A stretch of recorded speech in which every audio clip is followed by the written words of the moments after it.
for anyone that's in here that's wanting to make change in their company, one, by being here, you're doing the right thing because you're connecting with people. Like, we were just in the car today, some of the panel members went to lunch, and Brian got a call, and she was like, it was another innovation person, innovation director, I believe, and she was like, I was in a meeting today, and we were thinking about this innovative idea, and there were voices in the room saying, we can't do that, that doesn't exist. We're gonna have to, I don't know if they were even thinking of building it in-house, but they were just like, it doesn't exist.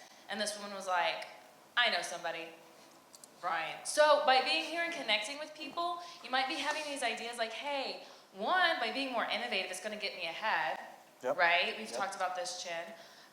So two, by bringing the ideas, but maybe there's people already out there that are doing this. So by getting connected, I can also help my company. Going to what you said, it's not just a silo effect. It can't just be one company. So all of you in here are a big part of making that happen. So the first step, you're here. But two, by learning, right? Because I hear a lot about this, just learning what's out there, putting it to use is what you can be doing right now. And I think we've kind of hit on this topic that it sounds like if we want to start making change, so we've kind of done we have the resources, we think we have the people, we might start like bringing into our organization, like how do we start inflicting that change? Like you just said that guy's like, oh, well, no one's ever talked about having an AI-driven app. Like, so how do you start changing the way we think about this, right, internally? What would be your advice to people in here who wants to start making change on that mind share? It's one thing to come in with a plan, but how do you actually get people to open their minds to it?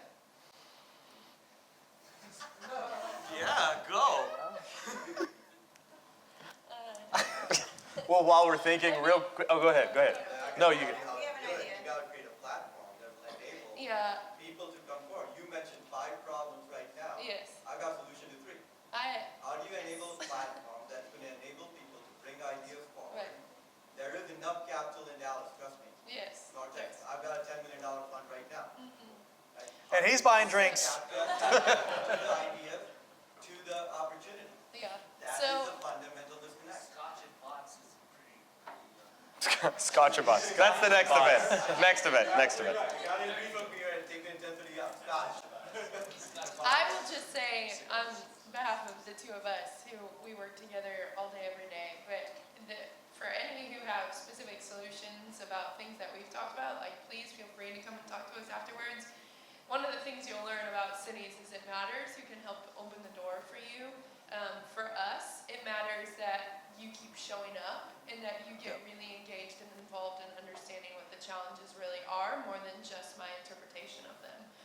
And so you had mentioned earlier nerd, and I think your nerd is in the technology. My nerd is I listen to every single city council committee briefing and council briefing and council agenda.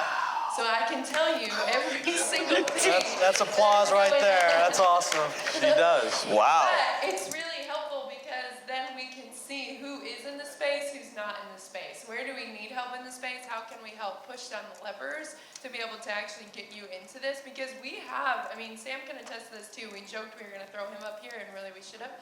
But this city has so many problems, and by you showing up, by you being here, and by just reaching out to know the audience, we would love to have your engagement in several different ways.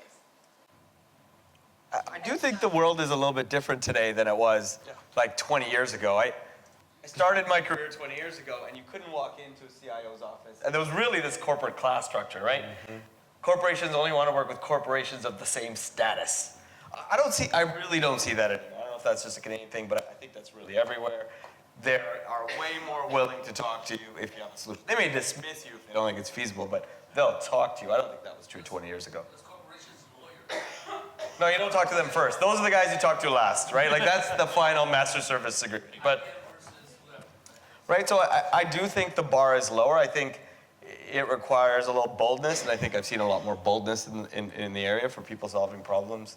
So I actually don't think the bar is that high. I just think people don't know what problems there are that other people need to solve more than there are people not willing to listen. You're here, you said some really great things about willing to listen, and I think that's been ubiquitous across sort of corporations, companies, governments.